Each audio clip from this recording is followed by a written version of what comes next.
अगर बरकत चाहते हैं तो ये तेरा काम करें। दान दे। प्रकृति का यह नियम है कि आप जितना देते हैं वह उसे दोगुना करके लौटा देती है। यदि आप धन या अन्न को पकड़ कर रखेंगे तो वह छूटता जाएगा। दान में सबसे बड़ा दान है अन्नदान। अगर आपके ये उपाय करने से घर में अन्न के भंडार भरे रहते हैं। गाय, कुत्ते, कौवे, चींटी और पक्षी के हिस्से का भोजन निकालना जरूरी है। हिंदू धर्म के अनुसार सबसे पहले गाय की रोटी बनाई जाती है और अंत में कुत्ते की। इस तरह सभी का हिस्सा रहता है। इस तरह के दान को पंचयज्ञ में से एक वैश्वदेव यज्ञ भी कहा जाता है। 5 यज्ञ इस प्रकार है: ब्रह्म यज्ञ, देव यज्ञ, पितृयज्ञ, वैश्वदेव यज्ञ, अतिथि यज्ञ। अतिथि यज्ञ से अर्थ मेहमानों की सेवा करना व उन्हें अन्न जल देना। अपन, महिला, विद्यार्थी, सन्यासी, चिकित्सक और धर्म के रक्षकों की सेवा सहायता करना ही अतिथि यज्ञ है। अग्निहोत्र कर्म करें। हिंदू धर्म में बताए गए मात्र 5 तरह के यज्ञों में से एक है देव यज्ञ, जिसे अग्निहोत्र कर्म भी कहते हैं। इससे जहाँ देव ऋण चुकता होता है, वहीं अन्न और धान में बरकत बनी रहती है। अग्निहोत्र कर्म 2 तरह से होता है। पहला यह कि हम जब भी भोजन खाएं उससे पहले उसे अग्नि को अर्पित करें। अग्नि द्वारा पकाए गए अन्न पर सबसे पहला अधिकार अग्नि का ही होता है। दूसरा तरीका यज्ञ की वेदी बनाकर हवन किया जाता है। भोजन के नियम: भोजन की थाली को हमेशा पाट, चटाई, चौक या टेबल पर सम्मान के साथ रखें। खाने की थाली को कभी भी एक हाथ से न पकड़ें। ऐसा करने से खाना प्रेत योनि में चला जाता है। भोजन करने के बाद थाली में ही हाथ न धोएं। थाली में कभी जूठन न छोड़ें। भोजन करने के बाद थाली को कभी किचन स्टैंड, पलंग या टेबल के नीचे न रखें, ऊपर भी न रखें। रात्रि में भोजन के जूठे बर्तन घर में न रखें। भोजन करने से पूर्व देवताओं का आह्वान जरूर करें। भोजन करते वक्त वार्तालाप या क्रोध न करें। परिवार के सदस्यों के साथ बैठकर भोजन करें। भोजन करते वक्त अजीब सी आवाजें न निकालें। रात में चावल, दही और सत्तू का सेवन करने से लक्ष्मी का निरादर होता है। अतः समृद्धि चाहने वालों को तथा जिन व्यक्तियों को आर्थिक कष्ट रहते हो, उन्हें इनका सेवन रात के भोजन में नहीं करना चाहिए। भोजन सदैव पूर्व या उत्तर की ओर मुख करके करना चाहिए। संभव हो तो रसोई घर में ही बैठकर भोजन करें, इससे राहु शांत होता है। जूते पहने हुए कभी भोजन नहीं करना चाहिए। सुबह कुल्ला किए बिना पानी या चाय न पिए। जूठे हाथों से या पैरों से कभी गौ, ब्राह्मण तथा अग्नि का स्पर्श न करें। टपकता नल ठीक करवाएं। नल से पानी का टपकना आर्थिक क्षति का संकेत है। टपकते नल को जल्द से जल्द ठीक करवाएं। घर में किसी भी बर्तन से पानी रिस रहा हो तो उसे भी ठीक करवाएं। छत पर रखी पानी की टंकी से पानी बहता हो तो उसे भी ठीक करवाएं। क्रोध कलह से बचें। घर में क्रोध, कलह और रोना धोना आर्थिक समृद्धि व ऐश्वर्य का नाश कर देता है, इसलिए घर में कलह क्लेश पैदा न होने दें। आपस में प्रेम और प्यार बनाए रखने के लिए एक दूसरे की भावनाओं को समझें और परिवार के लोगों को सुनने और समझने की क्षमता बढ़ाएं। अपने विचारों के अनुसार घर चलाने का प्रयास न करें। सभी के विचारों का सम्मान करें।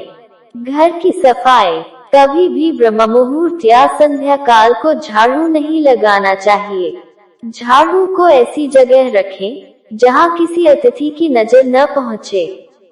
झाड़ू को पलंग के नीचे न रखें। इस लेख को पढ़ें। कैसा हो हिंदू घर, जानिए 10 नियम। घर को साफ सुथरा और सुंदर बनाकर रखें। घर के चारों कोने साफ हों, खासकर ईशान, उत्तर और वायव्य कोण को हमेशा खाली और साफ रखें। वॉशरूम को गीला रखना आर्थिक स्थिति के लिए बेहतर नहीं होता है। प्रयोग करने के बाद उसे कपड़े से सुखाने का प्रयास करना चाहिए। दक्षिण और पश्चिम दिशा खाली या हल्का रखना करियर में स्थिरता के लिए शुभ नहीं है, इसलिए इस दिशा को खाली न रखें। घर में काले, कत्थई, मटमैले, जामुनी और बैंगनी रंग का इस्तेमाल न करें, चाहे चादर, पर्दे या हो दीवारों का रंग। घर में सीढ़ियों को पूर्व से पश्चिम या उत्तर से दक्षिण की ओर ही बनवाएं। कभी भी उत्तर पूर्व में सीढ़ियां न बनवाएं। घर में फर्श, दीवार या छत पर दरार न पड़ने दें। अगर ऐसा हो तो उन्हें तुरंत भरवा दें। घर में दरारों का होना अशुभ माना जाता है। खुद को सुधारें। घर की स्त्री का सम्मान करें। दक्षिण दिशा में पैर करके न सोएं। शर्ट और पैंट की जेब फटी हो तो उसे ठीक करवाएं। बटुए या रुपए को पैंट की पीछे वाली जेब में न रखें। किसी भी प्रकार का नशा न करें। झूठ बोलते रहने से बरकत जाती रहती है। दांतों को अच्छे से साफ और चमकदार बनाए रखें। बार बार थूकने, छींकने या खांसने की आदत को बदलें। घर में हर कहीं गंदगी फैलाने का कार्य न करें। नाखून और बाल बढ़ाकर न रखें। प्रतिदिन शरीर के सभी छिद्रों को 3 वक्त जल से धोएं, सुबह, शाम और रात्रि। पूजा घर और तिजोरी। घर में अगर पूजा घर नहीं हो तो किसी लाल किताब के विशेषज्ञ से पूछकर ही पूजा घर बनवाएं। यदि वह बनाने की छूट देता है तो किसी वास्तुशास्त्री से संपर्क करके ही पूजा घर बनवाएं।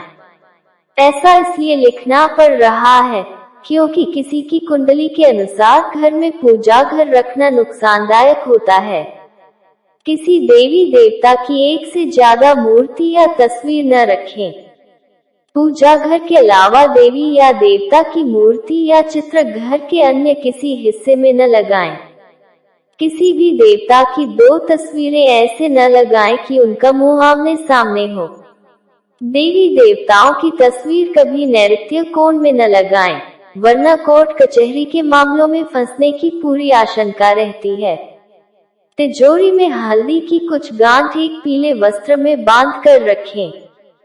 साथ में कुछ कौड़ियां और चांदी, तांबे आदि के सिक्के भी रखें। कुछ चावल पीले करके तिजोरी में रखें।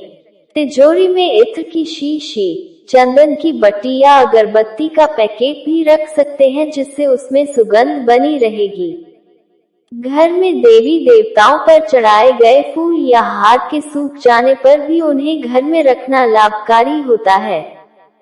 संधिकाल में मौन रहें। संधिकाल में अनिष्ट शक्तियां प्रबल होने के कारण इस काल में निम्नलिखित बातें निषिद्ध बताई गई हैं: सोना, खाना पीना, गालियां देना, झगड़े करना, अभद्र एवं असत्य बोलना, क्रोध करना, शाप देना, यात्रा के लिए निकलना, शपथ लेना, धन लेना या देना, रोना, वेद मंत्रों का पाठ, शुभ कार्य करना, चौखट पर खड़े होना। उपरोक्त नियम का पालन नहीं करने से जहां एक ओर बरकत चली जाती है, वहीं व्यक्ति कई तरह के संकटों से घिर जाता है। संधिकाल में मौन रहें।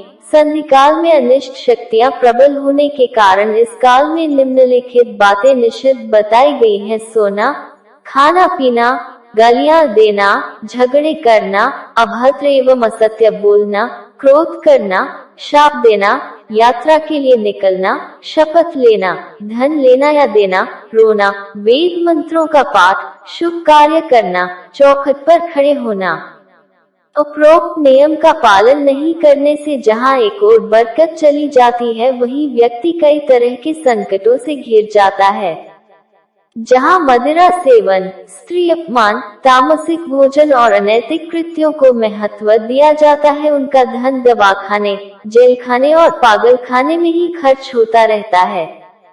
यदि आप अपार धन की इच्छा रखते हैं तो सबसे पहले हनुमान जी से अपने पापों की क्षमा मांगकर प्रतिदिन हनुमान चालीसा पढ़ते हुए 5 मंगलवार बड़ के पत्ते पर आटे का दिया जलाकर उनके मंदिर में रख कर आएं। हनुमान जी की कृपा हुई तो पहले ग्रह और ग्रह दशा में सुधार होगा और फिर धन प्राप्ति के मार्ग खुलेंगे। द्वार देहरी पूजा। घर की वस्तुओं को वास्तु के अनुसार रखकर प्रतिदिन घर को साफ और स्वच्छ कर प्रतिदिन देहरी पूजा करें। घर के बाहर देहली या देह के आसपास स्वस्तिक बनाएं और कुमकुम हल्दी डालकर उसकी दीपक से आरती उतारें। इसी के साथ ही प्रतिदिन सुबह और शाम को कर्पूर भी जलाएं और घर के वातावरण को सुगंधित बनाएं। जो नित्य देहरी की पूजा करते हैं, देहरी के आसपास घी के दीपक लगाते हैं, उनके घर में स्थायी लक्ष्मी निवास करती है। घर के बाहर शुद्ध केसर से स्वस्तिक का निर्माण करके उस पर पीले पुष्प और अक्षत चढ़ाएं। घर में लक्ष्मी का आगमन होगा। पीपल की पूजा। पीपल में देवताओं का वास होता है। पीपल को सिर्फ शनिवार को ही छूना चाहिए।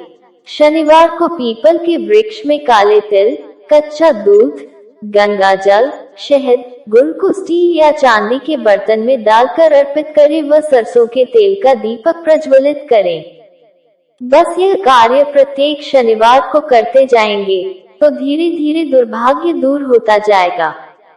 पीपल के वृक्ष की जड़ में तेल का दीपक जला दे, फिर वापस घर आ जाएं और पीछे मुड़कर न देखें।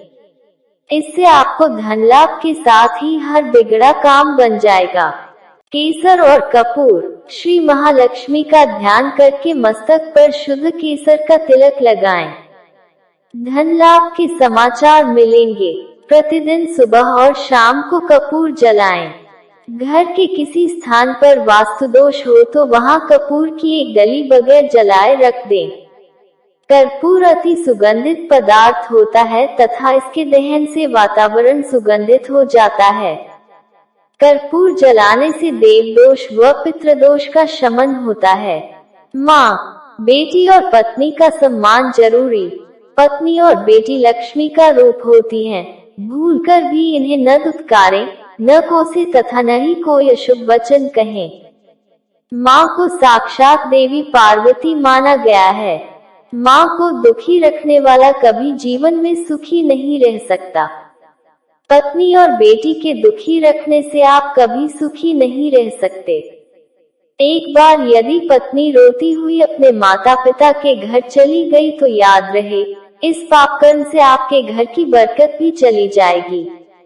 धन, वस्त्र व मान देकर पत्नी को मनाएं। पोंछा लगाना। सप्ताह में एक बार गुरुवार को छोड़कर समुद्री नमक से पोंछा लगाने से घर में शांति रहती है। घर की सारी नकारात्मक ऊर्जा समाप्त होकर घर में झगड़े भी नहीं होते हैं तथा लक्ष्मी का वास स्थायी रहता है। अगर पर्याप्त पैसा कमाने के बाद भी धन संचय नहीं हो रहा हो तो काले कुत्ते को प्रत्येक शनिवार को कड़वे तेल, सरसों के तेल से चुपड़ी रोटी खिलाएं। शाम के समय सोना, पढ़ना और भोजन करना निषिद्ध है। सोने से पूर्व पैरों को ठंडे पानी से धोना चाहिए किंतु गीले पैर नहीं सोना चाहिए। इससे धन का नाश होता है। मकड़ी का जाला। घर में या वॉशरूम में कहीं भी मकड़ी का जाला न बनने दें। अटाला। घर में कहीं भी कचरा या अटाला जमा न होने दें। छत रखें साफ, छप्पर पर बांस न रखें और किसी भी प्रकार की अनुपयोगी वस्तुएं भी न रखें।